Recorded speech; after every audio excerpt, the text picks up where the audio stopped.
Hello, dear heart. Evelyn here. Let me tell you about the moment I stood alone outside the glittering walls of the Dubai International Airport, passport in one hand, a ticket that no longer existed in the other. My daughter's voice still echoed in my ears. There's been a change of plans, Mom. You'll need to sort yourself out for a bit. And just like that, I was abandoned. In a foreign land. At nearly 70, she canceled my ticket. She left me in Dubai, and it might have broken me, if not for the most unexpected encounter of my life. A man with a voice like velvet and a wallet that could buy a city. A multimillionaire with secrets of his own. But let me start at the beginning. It was supposed to be the trip of a lifetime. My daughter Vanessa had planned it all. She called it my gift of gratitude. A week in Dubai at a luxury resort with her and her husband, Terrence. You've given enough, Mom. Now it's your turn to rest. Those were her exact words. I packed the silk scarf I'd saved for special occasions, had my passport renewed, even practiced a few polite Arabic greetings. And it was beautiful at first. Glittering skyscrapers, dates stuffed with almonds and drizzled in honey, the warm blush of desert sand. For 3 days, I was treated like royalty. We sipped cocktails by the rooftop pool. Terrence boasted about his investments. Vanessa let me try on a pair of gold earrings worth more than my entire savings account. But something shifted on day 4. They started whispering more, slipping out for dinners I wasn't invited to. Vanessa grew curt. Her "just rest, Mom" sounded more like, "stay out of the way." Still, I told myself not to overthink. Maybe they just needed space. Maybe I was too old to keep up. But then came the moment I'll never forget. We were at the airport, ready to return home. I had my luggage, my little travel pillow, even snacks for the plane. I checked the departure board, flight to Atlanta on time. I followed them to the counter, only to hear Vanessa say, "Just the two of us, first class." The airline agent blinked. "And the third passenger?" "Oh," Vanessa said, all casual. "She canceled. Didn't she call?" She turned to me with that rehearsed innocence. "You said you wanted to stay longer, right, Mom? Remember?" I blinked, confused. "What? No, Terrence was already handing over their passports. "She's staying," he told the agent, like it was settled. I couldn't breathe. I stood there, trembling, as they walked toward security, my daughter blowing me a kiss over her shoulder, like I was some old college friend they were leaving behind after brunch. Gone. I turned to the counter. Is there a seat for me on that flight?" The young woman gave me a sympathetic look. "Ma'am, your ticket was canceled 2 days ago." 2 days ago. They had planned this. They had no intention of taking me home, and that's when I did something I didn't expect. I didn't cry. I didn't beg. I picked up my luggage, my old wheeled Samsonite with the squeaky wheel, and I walked away. I had nowhere to go. No hotel reservation, no local contacts, nothing, except my pride and the sudden clarity that I had been used. My phone buzzed, a message from Vanessa. "Don't make a scene, Mom. We'll reimburse you later. Just enjoy a few more days. You always say you love the sun." I stared at the screen, numb, and that's when he appeared. A tall man in a pale linen suit, standing near a column, watching me with a kind of curiosity I hadn't seen in a long time. There was something about him, elegant, grounded, old money charm. Not the flashy kind Terrence faked so hard. The real thing. He stepped closer. "You look like a woman in need of a friend, or maybe a good lawyer." I laughed. It was either that or cry. "More like a miracle," I said. He smiled. "I've been accused of worse." His name was Julian Carradine. He owned half the real estate near the marina, had 3 ex-wives, and a fondness for books bound in leather. But all I knew in that moment was that he offered to carry my bag and asked if I'd like to join him for a proper cup of tea. And my answer, my dear, was yes. Oh, yes. Julian Carradine's idea of a proper cup of tea turned out to be a private lounge at the Burj Al Arab, all glass and gold leaf, with service so silent you'd think the staff were trained by ghosts. He ordered Darjeeling. I asked for Earl Grey, but what I got tasted nothing like the bagged stuff from home. I was still shaking a little as I sipped, not from fear anymore, just the aftermath of having the rug pulled out from beneath my entire sense of safety. "You want to tell me what happened?" Julian asked gently, watching me over the rim of his porcelain cup. And I did. Maybe it was the tea. Maybe it was the absurdity of sitting in one of the world's most expensive hotels, dressed in airport-wrinkled linen and orthopedic sandals. Or maybe it was the way his eyes didn't flinch when I said the words out loud. My daughter canceled my ticket. She left me behind. Julian didn't blink. He simply nodded. Cruelty's always worse when it wears the face of love. That settled into me. Cruelty with the face of love. Yes, that's exactly what it was. I told him everything. How Vanessa had convinced me this was a gift. How she'd said she needed this vacation to reconnect with her husband. How she'd waved off my concerns about the money with a too bright smile and a, "Don't worry, Mom, Terrence has points." Of course he did. Points bought on my dime, most likely. What I didn't tell Julian, but thought about constantly, was how this wasn't the first time I'd been left behind, just the most literal. You see, my life had been slowly shrinking around Vanessa's ambitions for years. She'd moved across the country, and I followed. She asked for help with childcare, and I gave up my part-time work. When she started her coaching business, I cashed out part of my retirement to help with branding. "It's not a loan, Mom," she'd said. "It's legacy." I remember that word. Legacy. It sounds noble until you realize it's just another way to say, use your money to make me successful. I became the extra bedroom, the free Uber driver, the emergency backup plan. At Christmas last year, I overheard her telling Terrence that I was a bit much and always around. I had cooked the entire meal that day, woke up at 5 a.m. to start the roast, wrapped their gifts, even helped her press her dress before guests arrived. And still, I was a bit much. It wasn't rage I felt sitting in that lounge across from Julian. It was a long, low ache. The kind of ache that comes from being a fool with your eyes wide open. Julian listened without interrupting, and when I finished, he simply said, "So what are you going to do now?" I let the question hang between us like a scent I didn't recognize. What was I going to do? I had my passport, a credit card with a few thousand left, no place to stay, no flight home, and a betrayal so raw I could still taste it in the back of my throat. "I suppose I'll find a modest hotel," I said finally, trying to sound stronger than I felt. "Book the next affordable flight home. Start over." Julian gave a small smile and leaned back in his chair. "Or," he said, with the quiet mischief of a man used to upsetting expectations, "you could stay a little longer, at my guest flat. No strings, no motives, just until you catch your breath." I blinked. "You don't even know me." He tilted his head. "I know decency when I see it, and I know when someone's been tossed aside by people too self-absorbed to realize the gift they've been given." I stared down into my tea. My hand was trembling again. Was it fear? Pride? Gratitude? "You don't have to save me," I said softly. "I don't. But I can offer you a place to land while you figure out how to save yourself." I looked up at him then, this silver-haired stranger with sea glass eyes and hands that looked like they'd built things once upon a time. "Where's this guest flat of yours?" I asked. He grinned. "Top floor of a building near the creek, view of the skyline, and, if I'm not mistaken, a bakery downstairs that makes cardamom buns worth living for." I nodded slowly.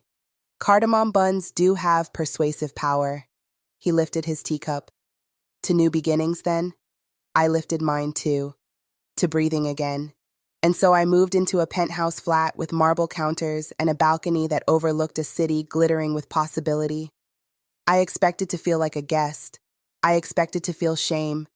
But the first night I stood alone on that balcony, barefoot and wrapped in a borrowed robe, I felt something else entirely.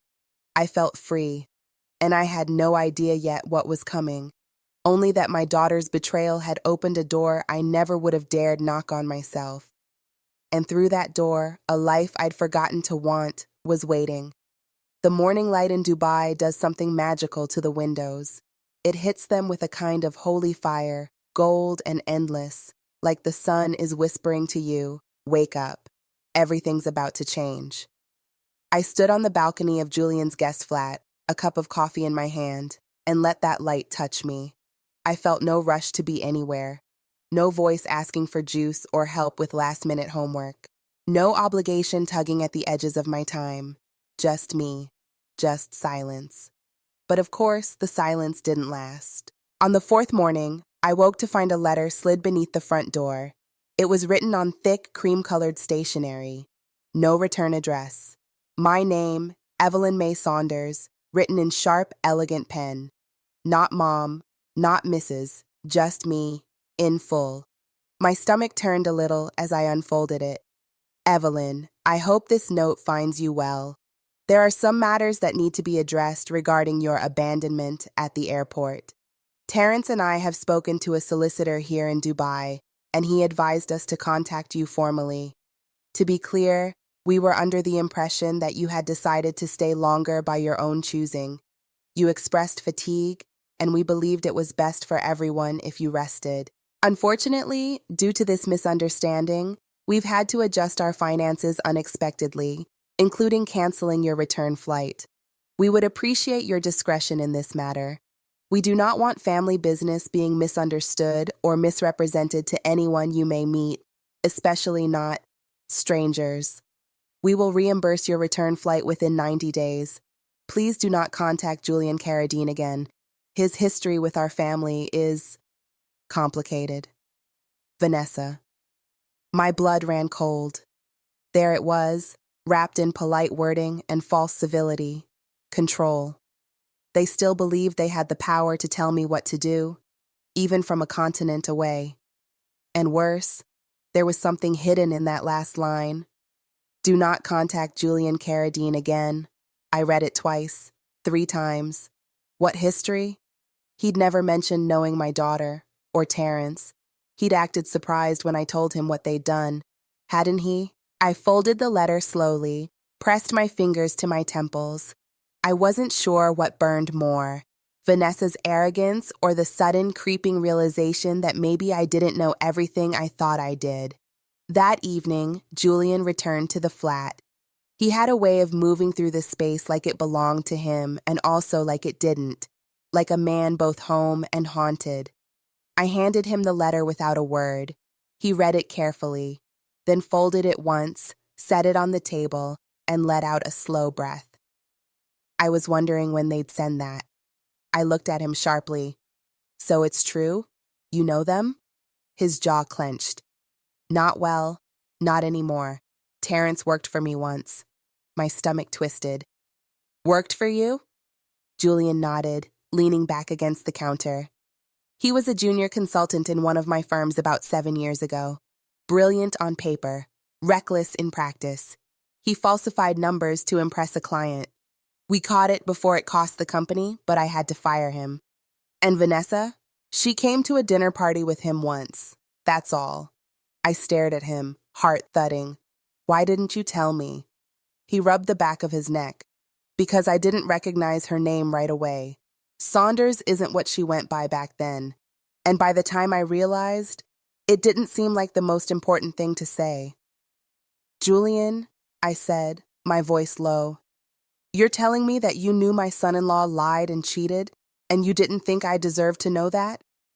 His eyes darkened. I wanted to protect you, not burden you with their mess. I stepped back, the edge of the chair pressing into the backs of my knees. That's not your choice to make. A silence settled between us, heavy, disappointing. I had trusted this man, shared my worst moment with him, slept under his roof, and now, doubt slithered in like smoke under the door. I need some air, I said, grabbing my bag. He didn't stop me. I walked for hours, through the older parts of the city, where the scent of saffron and dust danced through the streets and children darted between vendors. I found a bench near the creek, watched a family of 4 feed crumbs to birds, and tried to remember when Vanessa was that little. When did she learn to lie so well? When did she decide I was expendable?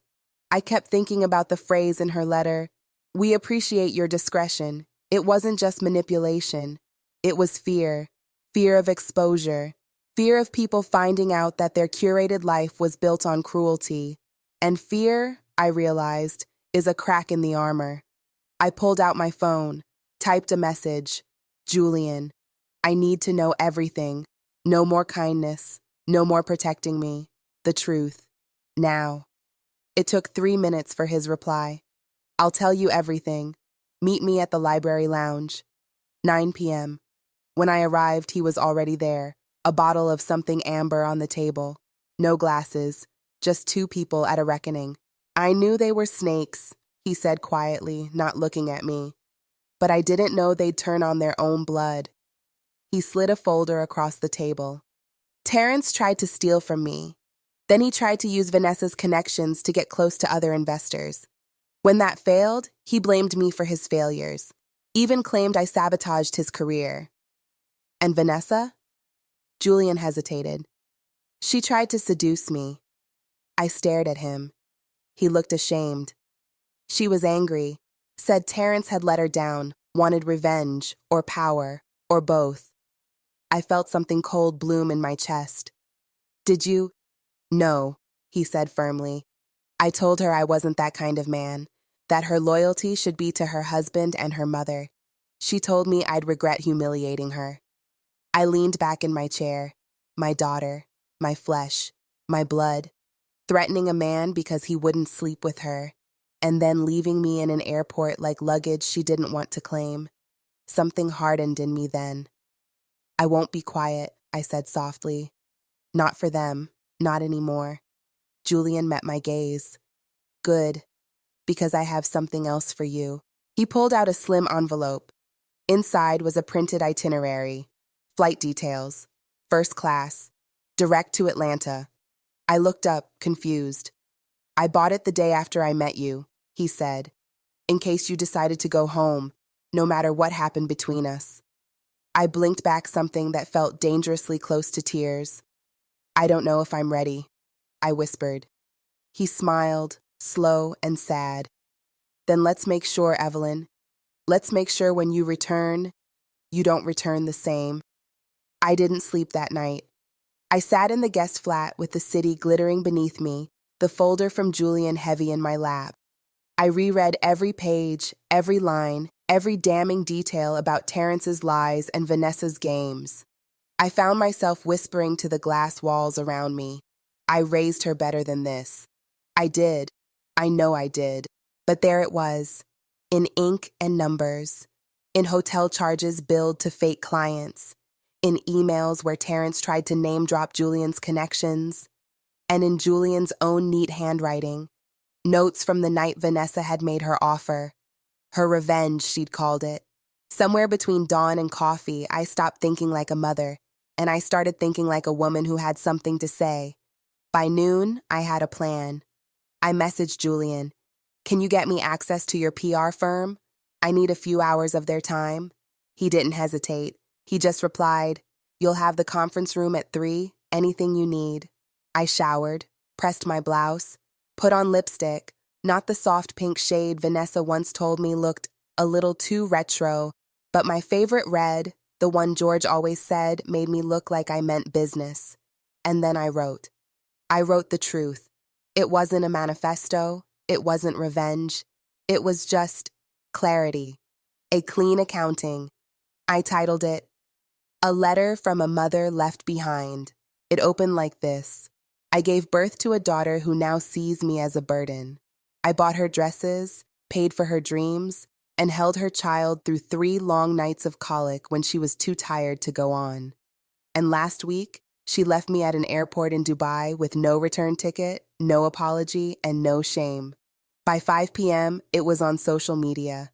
By 6, it was everywhere.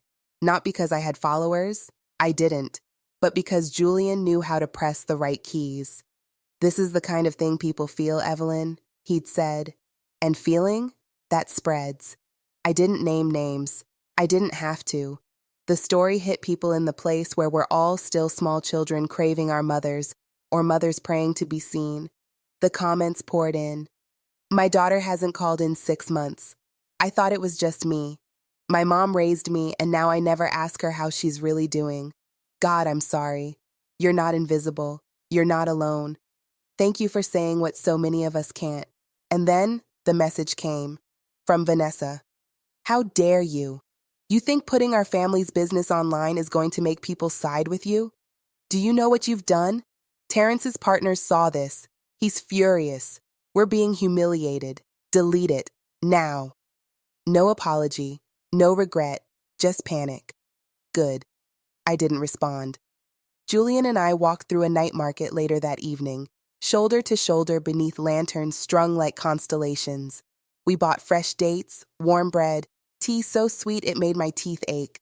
I told him I hadn't felt this alive in years. I think I'm starting to remember who I was, I said, before I became someone else's solution. He smiled. And who was she? I looked up at the stars. She painted. She made love with the windows open. She didn't apologize for wanting quiet. He laughed. She sounds terrifying. She was. We stood like that for a while, just breathing, just being. But I knew deep down this was the calm before another storm, and I was right. The next morning, I received an official email from a U.S. law firm. Subject: Notice of Intent, Defamation, and Libel Inquiry. It was from Terrence. They were threatening to sue me. They claimed my public narrative had caused severe emotional distress and unwarranted financial damage. They accused me of fabricating events, of manipulating the public, of targeting an innocent family dynamic for sympathy and viral gain. The email ended with a final line: You have 48 hours to retract your statements, remove the post, and issue an apology. I stared at that screen, and I laughed. Not a bitter laugh, not a cruel one, a full-bodied laugh that left me breathless. Because they were finally scared, because they still believed I could be bullied into silence. I forwarded the email to Julian. 2 minutes later, my phone rang. His voice was calm. I've sent it to our legal team. Let them try. What do I do in the meantime? I asked. He paused. You write the second letter. So I did. This one was shorter, sharper. To the daughters and sons who call their parents a burden, you cannot cancel the people who carried you, and you cannot erase what they remember. We may be quiet, but we are watching. And when we speak, the world listens. That went viral too. And this time, Vanessa did call. Crying. Voice hoarse. Mom, please stop. I didn't mean to hurt you. Terrence is losing everything. They're pulling deals. I didn't think you'd actually go public. I said nothing. We were going to pay you back. We were just overwhelmed. We didn't think you'd fight back like this. Still, I said nothing. Then she whispered the words that finally cracked something in me. I didn't think you'd matter this much. There it was, the real truth. I let the silence stretch. Then softly I said, neither did I. I ended the call, and I let it end there. That night, Julian poured us each a glass of wine. To Mattering, he said. To Mattering, I repeated. But in the back of my mind, I knew we weren't finished. Not yet, because what was broken was only beginning to be rebuilt. That morning, I didn't wake to the sound of alarms or demands. I woke to something far quieter, far stronger, peace. The kind that settles into your bones when you no longer live in fear of being forgotten. I made myself strong coffee, toasted a piece of pistachio bread I'd picked up at the bakery downstairs, a small indulgence, but one I would have denied myself before. I'd always lived like I was preparing for someone else's comfort, not anymore. On my phone, dozens of messages, emails, accusations, apologies, threats wrapped in legal language. But I wasn't that woman at the airport anymore, the one holding her own name like luggage, the one waiting for someone to notice she was gone. That evening, I sat across from Julian, on the balcony that overlooked a city that no longer intimidated me. They called? He asked. I nodded. My lawyer, too. Terrence filed a formal complaint, claims I damaged his reputation.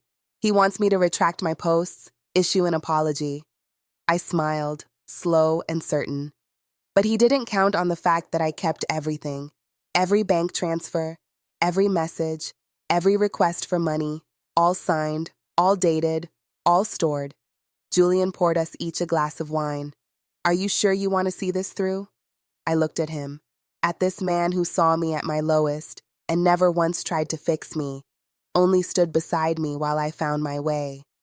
It's not about revenge, I said. It's about reminding them, and myself, that mothers aren't shadows. We are not side characters. We are not the ones who disappear quietly while everyone else writes the story. I left Dubai 3 days later, not in shame, not in silence. I returned with something more powerful than closure, clarity. Back home, I asked Vanessa to meet me at a quiet cafe. Neutral ground. It was the same place where, years ago, I celebrated her college acceptance with tears and lemon cake. She arrived with no makeup, no designer heels, just tired eyes and a plastic bag clutched too tightly. "Mom," she whispered as she sat. "I don't know how to explain what I did. I thought you'd always be there, that you'd never leave." "I was always there," I said, gently but firmly, "until you closed the door on me, not for the first time, but this time, the last." She looked away, blinking hard. "I broke, Mom," she said. "Terrence, he used me too. He pushed me. I let him." "I believe you," I said, "but that doesn't mean you don't carry responsibility. You're not a child, and I'm not your insurance policy." She pulled an envelope from her bag. "It's a partial repayment," she said. "I know it's not enough, but I want to start giving back, not just the money, me." I took the envelope, not even looking inside, not out of pride, but because for the first time, it didn't matter. "Reclaim your dignity," I said softly. "Everything else will follow." We sat in silence, not the cold silence that used to echo between us. This one was different, a silence that left room for things to grow. And as I looked across the table at the daughter I once held in my arms, I remembered the woman who had stood stunned in that glittering Dubai terminal. Ticket canceled, heart cracking. She was gone now, and I had been born. This wasn't a revenge story. It wasn't about money, or guilt, or going viral. This was about being seen. This was about being able to say, finally and without fear, "I am not disposable. I am not forgotten. I am not done."